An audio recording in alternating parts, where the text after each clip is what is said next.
გამარჯობა, მეგობრებო და გიბრუნდებით ცხელი სიახლეებით. კონტეს სკანდალური განცხადება კვარაცხელიაზე. არეულობა ნაპოლიში და ხვიჩაუქროს ბურთის ფავორიტებს შორის. რაც იძახიან დავითაშვილზე და მიქაუტაძეზე. ეს და სხვა მრავალი საინტერესო ინფორმაცია დღევანდელ ვიდეოში. ამიტომ თხოვნა არ დაიზაროთ ვიდეოს მოწონება და ავიდეთ ტრადიციულ 2000 მოწონებაზე. ასევე გამოიწერი არხი, რათა მივაღწიოთ ჩვენს მიზანს 90,000 გამომწერს. ყველას მადლობას იხდით, ვინც ეს ჩემი ორი პატარა თხოვნა გაითვალისწინა და მოდი დავიწყოთ. სალიბაზე, მარტინელზე და უგარტეზე წინ ზურიკოს სტაბილურობას ხაზი გაუსვეს.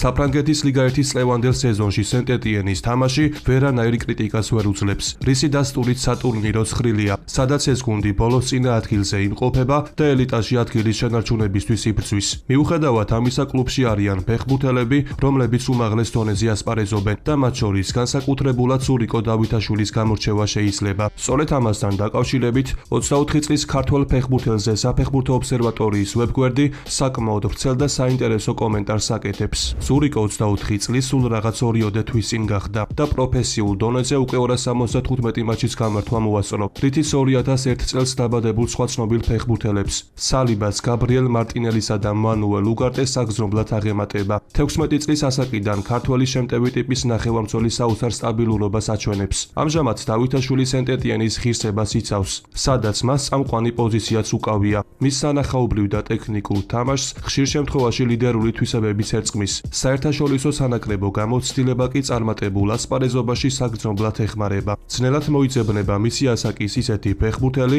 რომელსაც ამხელა გამოცდილება უმაგრებს ზურგს. ლიგა 1-ში, სადაც ბალანსი ახალგაზრდობასა და გამოცდილებას შორის მუდამ დაცული უნდა იყოს, ზურიკო ყველანაირ კრიტერიუმს აკმაყოფილებს. რაც შეეხება მის სათამაშო უნარებს, ცენტრსა და ფლანგებზე თანაბარი წარმატებით ასპარეზობა შეუძლია. ზურიკო კი ბურთთან შესანიშნავად ურთიერთობს, რითიც მეტოქეს სერიოზულ პრობლემებს უქმნის. წერს ვებგვერდი. ბეკი შეგახსენებთ, რომ ზურიკო დავითაშვილის ანგარიშზე საფრანგეთის ჩემპიონატში წლევანდელ სეზონში 29 მატჩში 7 გოლი და 7 საგოლე გადაცემა. ის კი გუნდის ბომბარდირთა დავაში მხოლოდ ბელგიელ ლუკას სტატენს ჩამორჩება, რომელსაც 10 გოლი აქვს გატანილი, ხოლო ასისტენტებში სენტ-ეტიენის მოთამაშეებს შორის საუკეთესო მაჩვენებელი აქვს. მიქაუტაძეს ევროპის საუკეთესო კლუბებში შეუძლია თამაში. ლიონის მწვრთნელის საინტერესო კომენტარი. ლიონის თავკაცმა პაოლო ფონსეკამ გიორგი მიქაუტაძეზე ისაუბრა. ზიგოსთან ინტერვიუში ფონსეკას ქართველი ფეხბურთელის მიერ აიაქსში გატარებულ პერიოდს ეკითხეს და პორტუგალიელმა სპეციალისტმა მიქაუტაძე შეაქო. მისი კომენტარი კი დეტალურად შემდეგია. რატომ დატოვა მიქაუტაძემ აიაქსში რადიკალურად განსხვავებული შთაბეჭდილება? შეიძლება იმიტომ, რომ ძალიან ახალგაზრდა იყო, ან უცხო ქვეყანაში პირველად თამაშობდა. აიაქსს სხვანაირი სტილი და მენტალიტეტი აქვს. შესაძლოა ყველაფერი ამ საკითხებმა განაპირობა, მაგრამ რეალურად წარმოდგენა არ მაქვს ზუსტად რა მოხდა. მიქაუტაძე ლიონში კარგად თამაშობს. მას ძალიან ბევრი გოლი გაქვს და გუნდისთვის თავდაუზოგავად მუშაობს. მის გამო ძალიან ბედნიერი ვარ. ის ბრწყინვალე პროფესიონალი და ძალიან კარგი ადამიანია. ფიქრობ, მას ევროპის საუკეთესო კლუბების რიგებში შეუძლია თამაში, რადგან განსხვავებული ტიპის თავდამსხმელია. ურთულესია მისნაირი ხარისხის მქონე ფორვარდის პოვნა. იმედი მაქვს ლიონში რამდენიმე წლის განმავლობაში დარჩება, მაგრამ არ გამიკვირდება, რომ მომდევნო წლებში ევროპის საუკეთესო კლუბებიდან ერთ-ერთში რომ გადავიდეს, ამბობს ფონსეკა.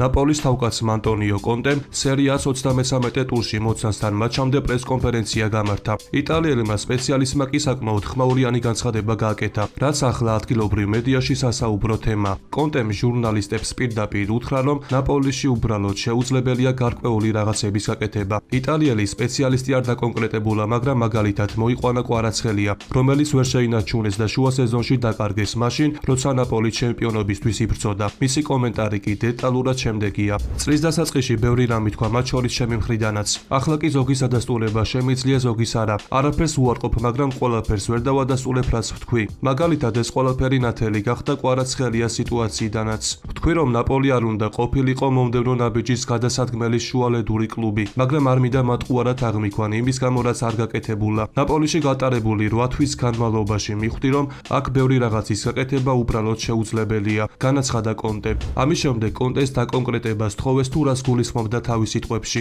მაგრამ იტალიელმა სპეციალისტმა ამ ყველაფერს თავი აარიდა. როგორც ჩანს, ანტონიო კონტე არც ისე კმაყოფილია ნაპოლიში, ყოველ შემთხვევაში კლუბის ხელმძღვანელობის მუშაობით. ბოლო დროს კი ისედაც ვრცელდებოდა ხმები, რომ სეზონის ბოლოს ანტონიო კონტე კლუბს დატოვებდა. დღევანდელი განცხადების შემდეგ კი ეს საუბარი ალბათ კიდევ უფრო გაძლიერდება. სწორედ ამასთან დაკავშირებით არია ნაპოლის ჟურნალისტმა რაფაელ აურიემამ ნაპოლის პრეზიდენტი აურელიო დე ლაურენტისი გააკრიტიკა. მან კითხვა, რომ კლუბის მთავარ პირს 2023 წელს მოგებული სკუდეტოს სულს, რადგან ამ წარმატებით პარტენოპეი ახალ საფეხურზე ავიდა, რაც დამატებითი ფინანსების დახარჯვას მოითხოვს. აურელიოს უწევს უფრო მეტი ფულის დახარჯვა, რაც არ აწყობს. ურჩევნია, რომ ყველაფერი ისე იყოს, როგორც ჩემპიონობამდე. სწორედ ამიტომ აურელიომ გუნდის ლიდერები გაუშვა და კლუბის გაძლიერებაზე არ იზრუნდა, რითიც ნაპოლი იმ დონეს დაუბრუნდება, როგორც ეს ძველად იყო. შესაბამისად, ხედავთ თუ რეალურად როგორი გარემოა ნაპოლიში. ანტონიო კონტემ კი ამასთან დაკავშირებით ხმამაღლა კიდევ ერთხელ ისაუბრა და უკვე ყველაფერი ნათელია. დე ლაურენტისის კლუბიდან ყველა გარბის. ამიტომ ნაპოლიში ქართველი ფეხბურთელის განვითარება შეუძლებელი იყო. პარიზულ კლუბში კი ხვიჩამ ძველი დიდება დაიბრუნა და ეს ყველაფერი მის სტატისტიკაშიც ისახება. კერძოდ ჩემპიონთა ლიგის ნახევარფინალისტების გამოვლენის შემდეგ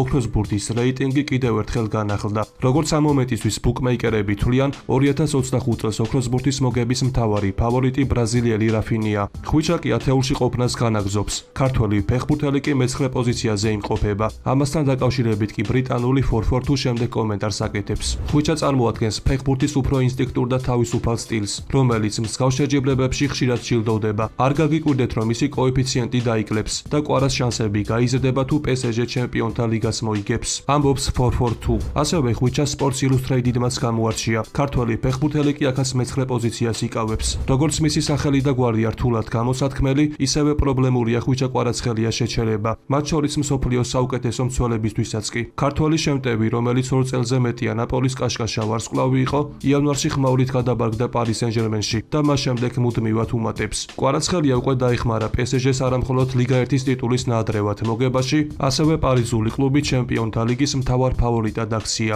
ნათქვამია ხვიჩას შესახებ. და რას ფიქრობთ, მეგობრებო? თქვენი აზრით აქვს თუ არა ქართველ ფეხბურთელს შანსი, რომ წელს ოქროს ბურთის მოგება შეძლოს? თარიღი, როცა ანჩელოტი რეალს დატოვებს. ცნობილია თუ რა პოზიცია აქვს იტალიელ სპეციალისტს. ლეო მესი ბარსაში დაბრუნებაზე, ლამინ იამალზე და მსოფლიო ჩემპიონატზე ალაპარაკდა. არგენტინელი საინტერესო კომენტარები. ხოლო თუ აქამდე ხარ მოსული, შეგახსენებთ, რომ ჩვენი მიზანია ავიდეთ 2000 მოწონებაზე, რის შემდეგაც ახალი ვიდეო ძალიან მალე გამოვა. კარლო ანჩელოტი მადრიდის რეალის შესაძლოა სეზონის დასრულებამდე დატოვოს. ამის შესახებ Sky Sport იუწყება. ტელეარხის ინფორმაციით, როგორც მოსალოდნელია იტალიელი სპეციალისტი, სამეფო გუნდიდან ესპანეთის თასის ფინალის შემდეგ წავა, რომელიც 26 აპრილს ბარსას წინააღმდეგ გაიმართება. შეგახსენებთ, რომ ჩემპიონთა ლიგის მეოთხედფინალში მადრიდის რეალი არსენალთან დამარცხდა. ლა ლიგის სატურნირო ცხრილში კი მეორე პოზიციას იკავებს. სამეფო კლუბმა კი მის დამინდობა დაკარგა, მაგრამ რაც შეეხება თავად იტალიელი სპეციალისტის პოზიციას, ცნობილი ესპანური გამოცემა რელოვოს ინფორმაციით, კარლო ანჩელოტის მადრიდის რეალის დატოვება არ სურს. გამოცემის ნობით მიუხედავად იმისა, თუ რა გადაწყვეტილებას მიიღებს სამეფო კლუბის დირექტორთა საბჭო, იტალიელი სპეციალისტი დარწმუნებულია, რომ რეალს არა მთავარი მწვრთნელი შეცვლა, არამედ უფრო საფუძვლიანი ცვლილებები სჭირდება. ამიტომ ანჩელოტი მიიჩნევს, რომ მისი მომავალი მის გარეშე არ უნდა განიხილებოდეს და ეს საკითხი მხოლოდ სეზონის დასრულების შემდეგ უნდა მოგვარდეს. შესაბამისად, ნახოთ თუ რით დასრულდება ეს დიდი ქაოსი მადრიდულ კლუბში. ლეო მესიმ YouTube არხ Simplemente Futbolთან ინტერვიუში ხომაგებისთვის აქტუალურ თემებზე ისაუბრა. მესიმ 2026 წლის მუნდიალზე, ბარსაში დაბრუნების საკითხსა და იამალის შესახებ ისაუბრა. კერძოდ ბარსას შესახებ მესი შემდეგ კომენტარს აკეთებს.